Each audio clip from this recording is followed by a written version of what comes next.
el médico revisa la existencia de cicatrices o asimetrías en cara y cabeza.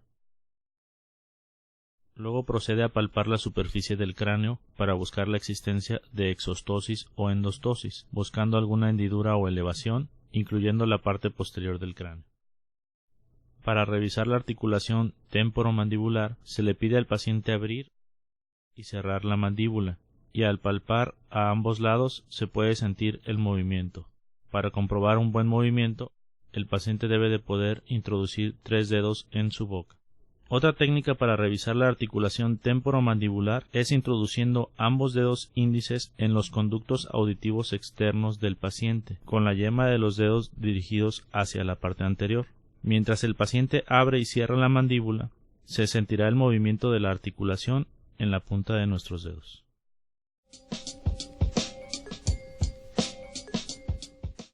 A continuación se inspecciona el cuello en busca de asimetrías o cicatrices, y con 3 dedos del paciente se comprueba la longitud adecuada del cuello.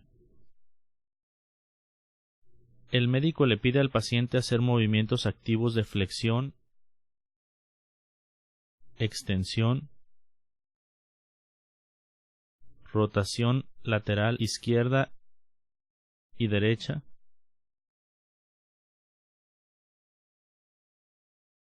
así como inclinación hacia ambos lados, izquierda y derecha. Estos movimientos se pueden realizar también oponiendo resistencia.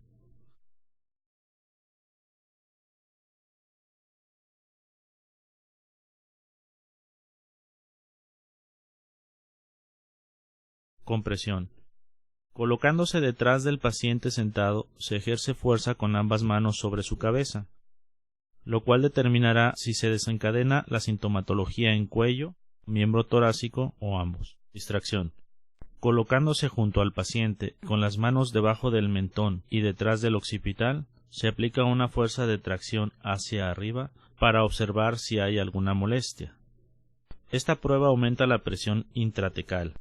Para efectuar la maniobra de Valsalva, haga que el enfermo contenga la respiración y se esfuerce como si evacuara el intestino.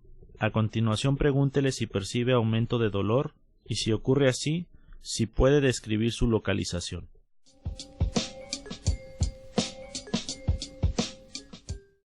Inspección. Para explorar la columna vertebral, se inspeccionarán tanto la columna cervical, dorsal, lumbar y región sacrocoxígea. Se observa que esté simétrico, sin curvaturas y sin señales cutáneas como lipomas, manchas vellosas, manchas de café con leche o marcas del nacimiento. Se le pide al paciente que haga flexión y se valora que esté simétrico, que no existan valles o depresiones en la parte posterior de la columna dorsal y lumbar. Se le pide que vuelva a su posición normal y se vuelva a observar que la espalda se mantenga simétrica. Para continuar con la exploración física de la columna vertebral, palparemos las estructuras óseas. Se identificarán las apófisis espinosas de la columna cervical,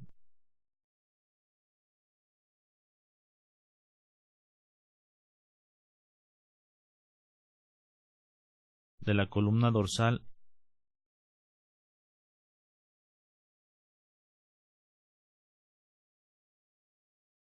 y de la columna lumbar.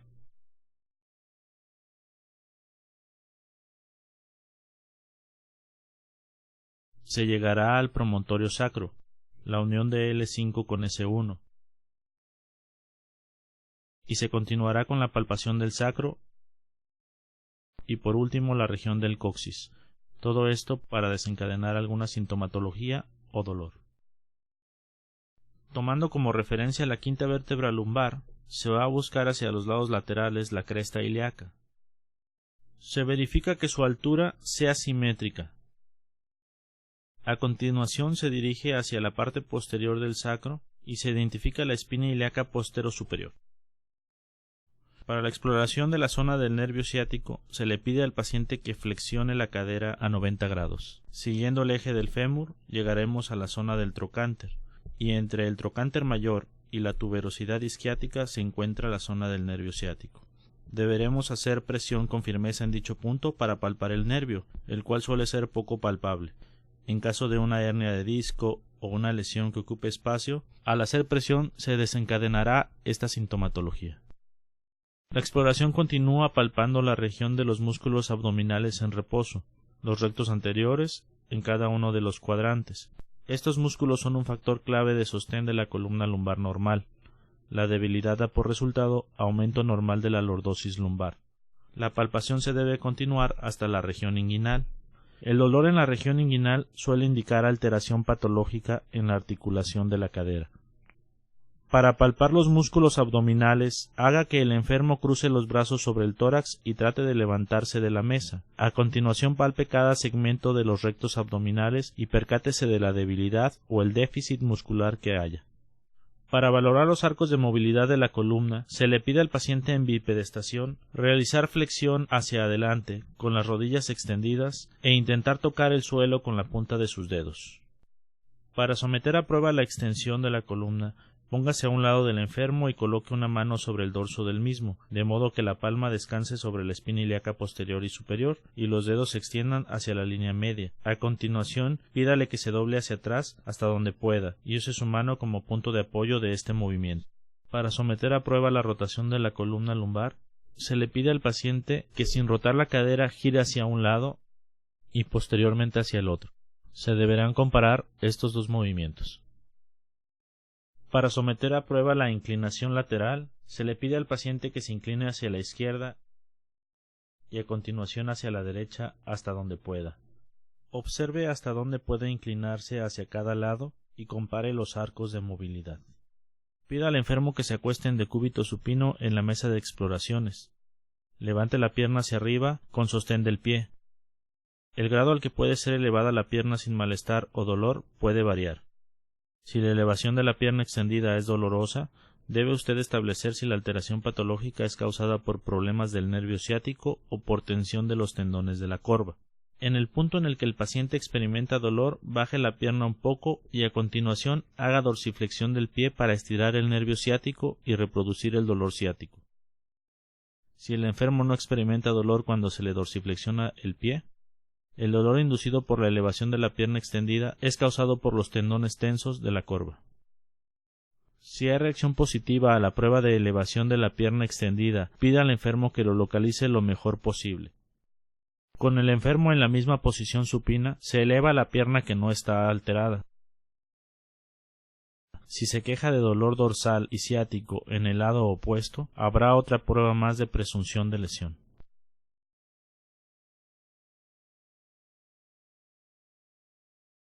Esta prueba ayuda a establecer si el enfermo simula al señalar que no puede levantar la pierna, y debe ser efectuada junto con una prueba de elevación de la pierna extendida. Conforme trata de elevar la pierna el enfermo, coloque su mano debajo del calcáneo del pie opuesto. Cuando el enfermo trata de manera genuina de levantar la pierna, efectuará presión sobre el calcáneo de la pierna opuesta para obtener apoyo. Usted percibirá esta presión hacia abajo en su mano. Prueba de Kernig. Se trata de otro procedimiento que tiene por objetivo estirar la médula espinal y reproducir el dolor. Con el paciente en la misma posición de supino, hágalo poner ambas manos por detrás de la cabeza para que haga flexión forzada de la misma hacia el tórax. Se puede quejar de dolor en la columna cervical y en ocasiones en la parte baja del dorso o en las piernas, lo que indica irritación meningia, afección de raíces nerviosas o irritación de la túnica de la dura madre de las raíces nerviosas. El paciente en decúbito supino eleva ambas piernas extendidas a 5 centímetros de altura durante 30 segundos. Esta maniobra estira el músculo psoas ilíaco y los músculos abdominales anteriores y aumenta la presión intratecal. Si el enfermo puede conservar esta posición durante 30 segundos sin dolor, se descarta la presencia de lesiones. Pida al enfermo que haga un esfuerzo como si tratara de evacuar el intestino. Esto aumenta también la presión intratecal. Si el esfuerzo le produce dolor en el dorso o dolor que se refleja por las piernas, hay alguna alteración patológica que produce aumento de la presión intratecal o abarca la propia teca. Prueba de estremecimiento pélvico. Para valorar la estabilidad de las articulaciones sacroilíacas, con el paciente en posición supina, se colocan los pulgares por dentro de las espinas ilíacas anterior y superior, con el resto de la mano en la parte lateral de la cresta ilíaca y se aplica fuerza hacia afuera y hacia adentro para comprobar que no haya movimiento. Prueba de Patrick. Esta prueba se aplica para descubrir alteraciones patológicas de la cadera, lo mismo que de la articulación sacroiliaca. Pida al enfermo que se conserve en decúbito supino y coloque el pie del lado afectado sobre la rodilla opuesta.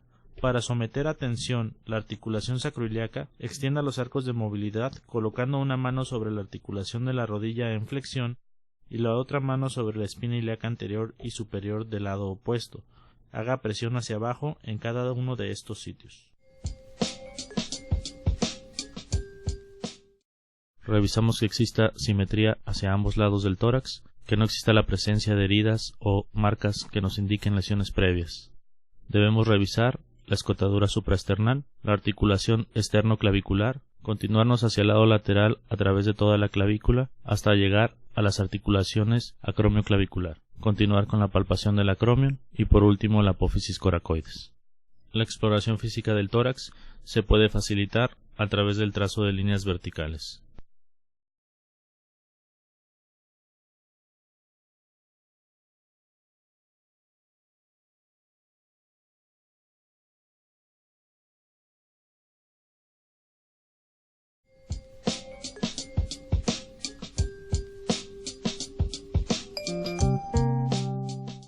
Se inspeccionará la pelvis y cadera observando que exista simetría, así como la presencia de cicatrices y heridas previas en la piel. Se procederá a palpar estructuras óseas tocando las espinas ilíacas anteros superiores de ambos lados, así como la cresta ilíaca. Para la palpación de la región posterior de la pelvis, se coloca al paciente en decúbito lateral. Se palpa la región trocanterea, donde se localiza la bursa trocanterea. Se identifica la cresta ilíaca y se palpa la espina ilíaca postero superior. Por último, se identifica la tuberosidad isquiática y la articulación sacroiliaca. Para la palpación de tejidos blandos de pelvis, el médico toma como referencia la espina ilíaca anterosuperior y el tubérculo del pubis. Entre estos dos puntos se ubica el ligamento inguinal. En la parte inferior se encuentra la vena y arteria femoral. En la palpación de tejidos blandos de la región posterior se palpa el trocánter mayor y posterior a este se encuentra la zona del nervio ciático. Para iniciar con la exploración de los movimientos de cadera, se pide al paciente que realice un movimiento activo de flexión, levantando la pierna, para comprobar si esto provoca o no dolor. Si el paciente no lo puede hacer por cuenta propia, se realizará de forma pasiva con ayuda del médico. Con el paciente en decúbito prono, el médico le solicita efectuar un movimiento de extensión de cadera. En caso de no lograrlo de forma activa, el médico le ayudará a realizarlo de forma pasiva.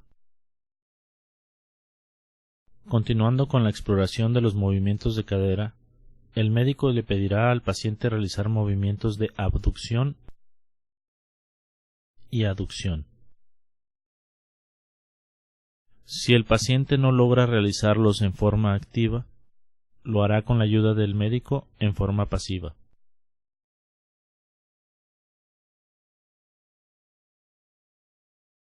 Para valorar el glúteo medio, se le pide al paciente que flexione la cadera contraria a 90 grados. Debe elevar la pelvis en el lado que no sostiene al cuerpo. Esta elevación indica que el músculo del lado apoyado funciona bien, signo negativo de Trendelenburg. Si la pelvis del lado que no sostiene el cuerpo se conserva en su posición o desciende, en realidad, el músculo glúteo medio del lado en el que se apoya el cuerpo será débil o no funcionará, signo positivo de Trendelenburg.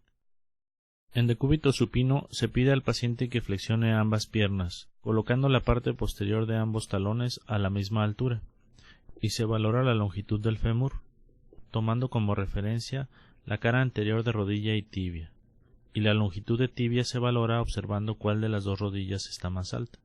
Otra forma de llevar a cabo la medición de la longitud de miembros pélvicos es con el paciente en decúbito supino. Se toma como referencia el malleolo medial del tobillo y la espina ilíaca anterosuperior.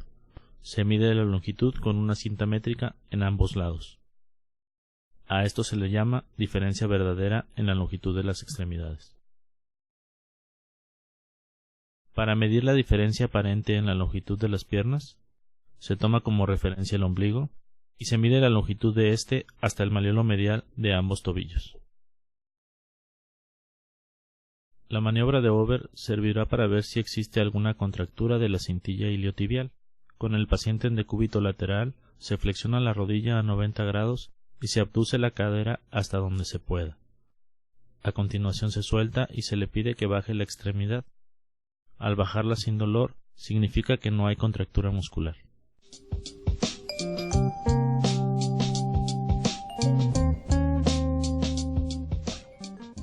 Inspección.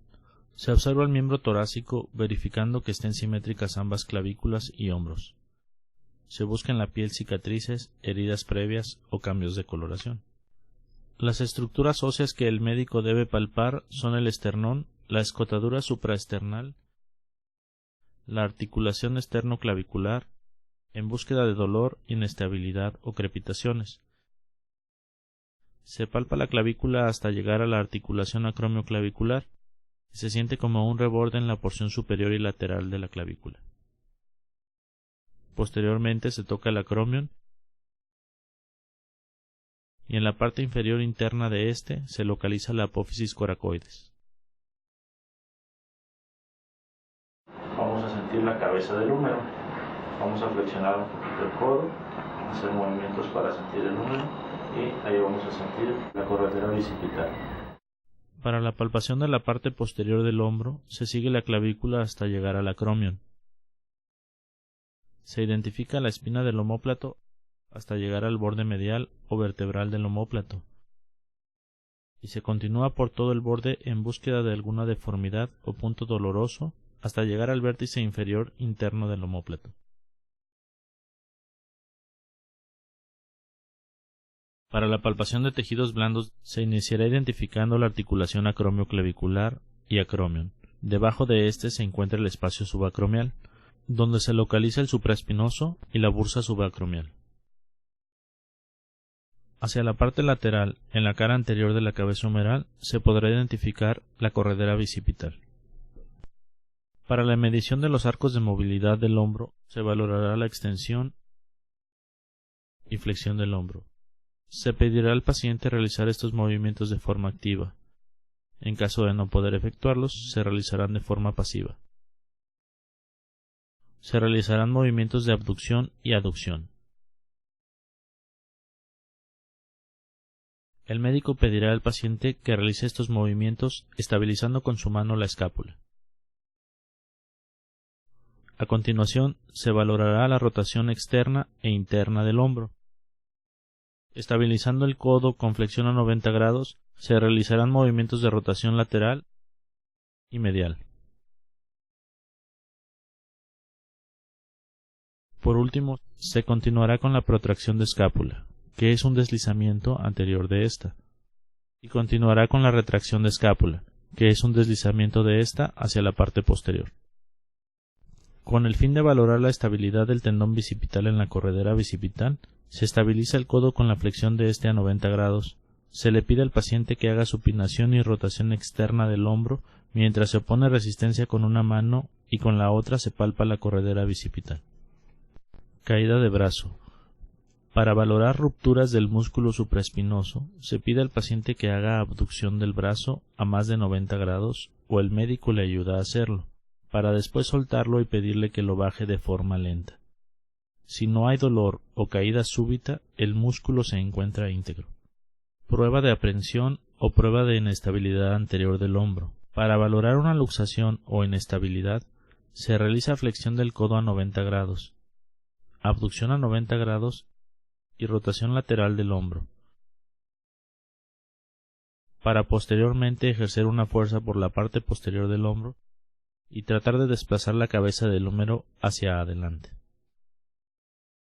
Prueba de pinzamiento de hombro de Neer. La maniobra de Neer para pinzamiento de hombro se realiza estabilizando la escápula con una mano, mientras que con la otra se eleva el brazo del paciente, haciendo una extensión del hombro. Si se desencadena dolor en la región subacromial, indicará un pinzamiento del mango rotador. Para intensificar la prueba de Neer positiva, se realiza la prueba de Hawkins. Se eleva el hombro del paciente a 90 grados, se flexiona el codo a 90 grados, se coloca el antebrazo en posición neutra. Posteriormente se realiza rotación interna del hombro. En caso de desarrollar dolor, es indicativo de un pinzamiento del supraespinoso.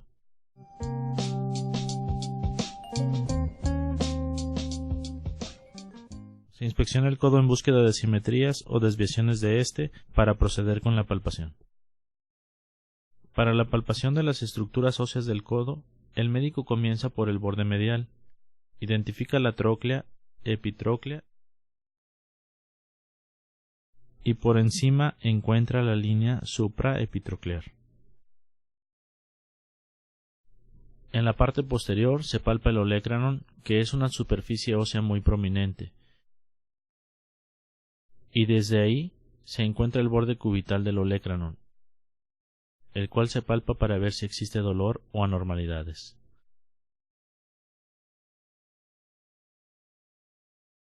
Se continúa con el epicóndilo, la línea supraepicondilia en el húmero, y arriba del olecranon se encuentra la fosa olecraniana del húmero. Hacia el lado medial se encuentra el nervio cubital y hacia el lado lateral se palpa la cúpula radial haciendo movimientos de pronosupinación. Palpación de tejidos blandos. Sobre la cara medial se encuentran los músculos pronadores y flexores de la muñeca.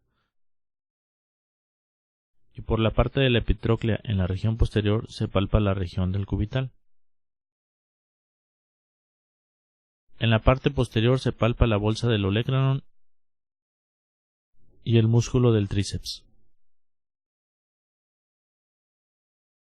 Para la exploración lateral de los tejidos blandos del codo se identifica la musculatura supinadora enfrente del cóndilo.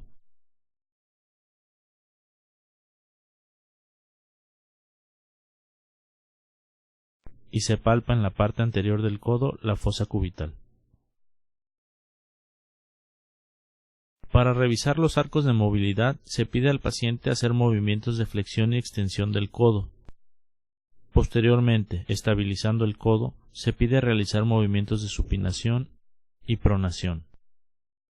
Para comprobar los reflejos del músculo bicipital, el médico identificará el tendón bicipital.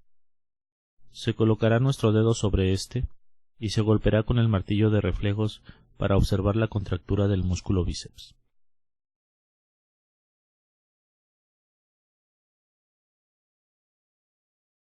Para la valoración del reflejo supinador, se coloca al paciente en la misma posición que el reflejo bicipital. A continuación se golpea con el martillo de reflejos la porción tendinosa de este músculo proximal a la muñeca. Para la valoración del reflejo tricipital, se coloca al paciente con una flexión del codo a 90 grados, sosteniendo el brazo para que esté completamente relajado. Posteriormente, con el martillo de reflejos, golpearemos la porción tendinosa del músculo tricipital sobre la fosa olecraniana.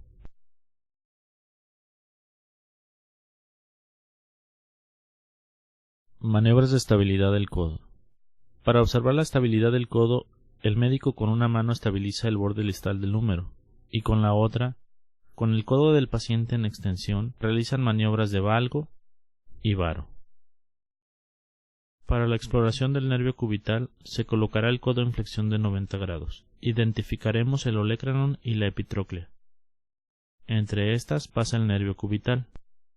Daremos un golpe en esta región. En caso de irritación del nervio, el paciente sentirá dolor u hormigueo hacia el antebrazo. Para la exploración de la muñeca se inicia con la inspección de esta, buscando simetría, deformidades o presencia de cicatrices a ambos lados. Posteriormente, fijando el antebrazo con una mano, realizaremos movimientos de flexión, extensión, desviación cubital y desviación radial, todos estos de forma pasiva y activa. Para la valoración del síndrome del túnel del carpo o irritación por compresión del nervio mediano, se realizará la maniobra de Tinel y Fall. En la maniobra de Tinel se dará un golpe sobre la región palmar justo sobre el nervio mediano, lo cual desencadenará la sintomatología de este hacia la región tenar y del primer dedo. Otra maniobra que se puede realizar es la de Fallen, donde se pide al paciente que flexione sus manos y muñecas a 90 grados durante 30 segundos para ver si se desencadena la sintomatología. Para valorar la tendinocinovitis del primer compartimento dorsal de la muñeca, se sujeta el antebrazo del paciente y se pide al paciente que flexione el primer dedo, envolviéndolo con el resto de sus dedos. Posteriormente realizamos una desviación cubital de la muñeca para hacer una extensión de los tendones del primer compartimento dorsal. En caso de ser positivo, habrá dolor en la región del primer compartimento dorsal.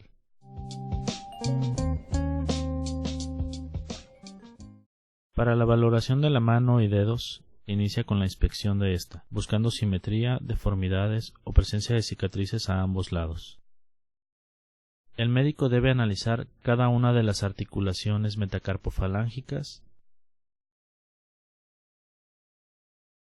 interfalángicas proximales, distales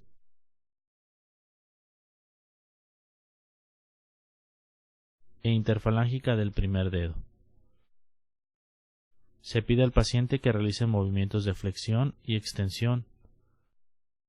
Se palpa la región de las cabezas de los metacarpianos, donde normalmente se puede desarrollar una tendinocinovitis, la cual puede generar bloqueos en flexión de los dedos.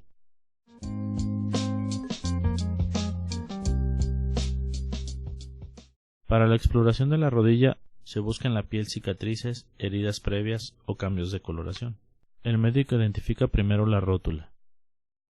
Hacia la parte inferior el tendón rotuliano.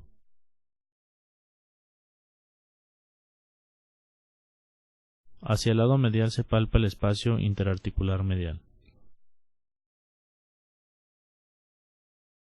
Por debajo de este se palpa la meseta tibial.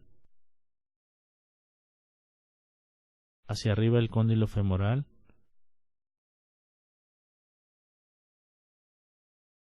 Y superior y posterior a este el tubérculo aductor. Continuando con la exploración pasamos al lado lateral. Se identifica nuevamente la rótula. Hacia la parte inferior se encuentra el tendón patelar. Hacia el lado lateral, en donde se hunden nuestros dedos, se encuentra el espacio interarticular. Inferior a este se encuentra la meseta tibial.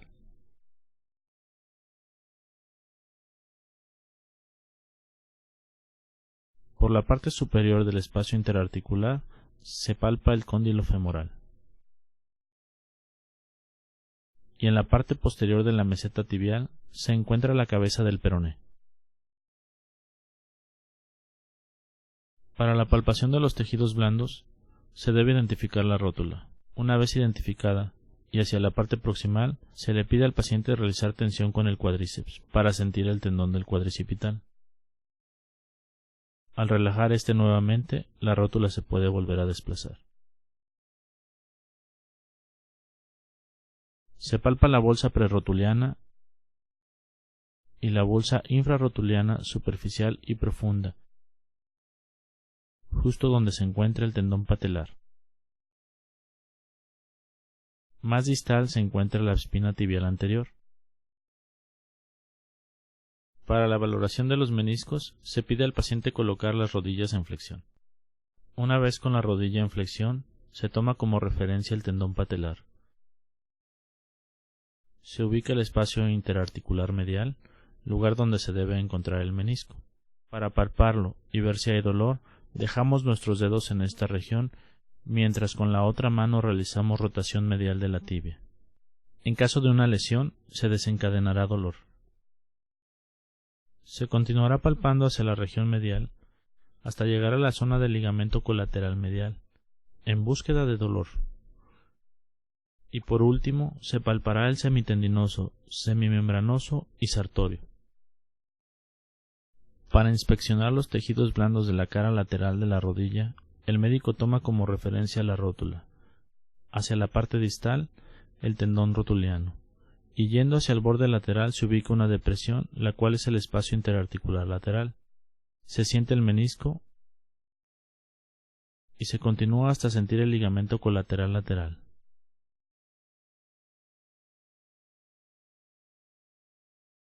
Posteriormente, hacia la cabeza del peroné, se ubica la zona del ciático popliteo externo. Y en la parte posterior lateral, la cintilla iliotibial. En la región posterior o hueco popliteo de la rodilla se palpará una zona romboidea, delimitada por los músculos gemelos. En medio de esta se palpará la arteria poplitea. Para valorar los arcos de movilidad de la rodilla, se le pide al paciente que realice los movimientos de forma activa de flexión y extensión de la rodilla. En caso de que el paciente no lo pueda realizar por cuenta propia, el médico asiste al paciente sujetándolo del tobillo y muslo para realizar la flexión y extensión de ésta. Para valorar el reflejo rotuliano, se coloca al paciente sentado con la rodilla en flexión a 90 grados. Se identifica el tendón patelar y posteriormente, con el martillo de reflejos, se golpeará suavemente el tendón patelar, buscando la contractura del músculo cuádriceps. Para valorar la estabilidad de la rodilla en varo y valgo, se estabiliza el fémur con una mano y con la otra se levanta el tobillo y se hacen movimientos de varo y valgo. Con estos se valorará la integridad de los ligamentos colaterales medial y colateral lateral. Para valorar la integridad de los ligamentos cruzados, se coloca la rodilla en flexión a 90 grados. Debemos estabilizar la parte distal de la pierna. Se coloca nuestra mano en la parte proximal de la tibia con nuestros dedos en la parte anterior del tendón patelar. Posteriormente realizaremos una tracción de la tibia hacia la región anterior. Para valorar el ligamento cruzado posterior, se realizará lo contrario, empujando la tibia hacia la parte posterior. Se deberá realizar comparativamente en ambas rodillas. Maniobra de compresión y distracción de Apley para valorar los meniscos de la rodilla. Se coloca al paciente boca abajo con la rodilla en flexión a 90 grados. Se aplica una carga axial sobre el eje de la tibia. Posteriormente, manteniendo esta carga axial, se realiza rotación medial y lateral de la tibia, para ver si esto desencadena dolor. Se le pide al paciente que identifique la zona del dolor. La maniobra de distracción es lo opuesto. En ella el médico estabiliza la porción distal del fémur y realiza distracción de la tibia hacia la parte superior. Esto servirá para distinguir una patología ligamentaria de una de meniscos. Para valorar la luxación o subluxación de la patela, se coloca al paciente en decúbito dorsal y con la pierna extendida. Posteriormente se identifica la patela y se realizan movimientos sostenidos laterales y mediales de ésta, para ver si se logra su luxación o subluxación. Para valorar la fricción de la patela en contra del fémur, en la misma posición se realizan movimientos distales y proximales de la patela, realizando una presión sobre la patela para ocasionar la fricción de ésta con el fémur. Le pediremos al paciente que nos indique si esto ocasiona dolor. Para valorar la existencia de derrames o edemas en la rodilla, se comprime con la mano la parte superior e inferior de la rodilla, obligando al líquido de derrame dirigirse a la única parte libre, en este caso el cuadrante inferior lateral. El médico debe de palpar con la otra mano la existencia de líquido libre en esta zona. Continuando con la exploración de tobillo, se inicia con la inspección, revisando la presencia de edemas, deformidades evidentes o la presencia de equimosis en las regiones maleolares. Se deberá palpar los maleolos medial y lateral. Se deberán palpar los ligamentos peroneo-astragalinos anteriores, comúnmente los más lesionados en el esguince de tobillo.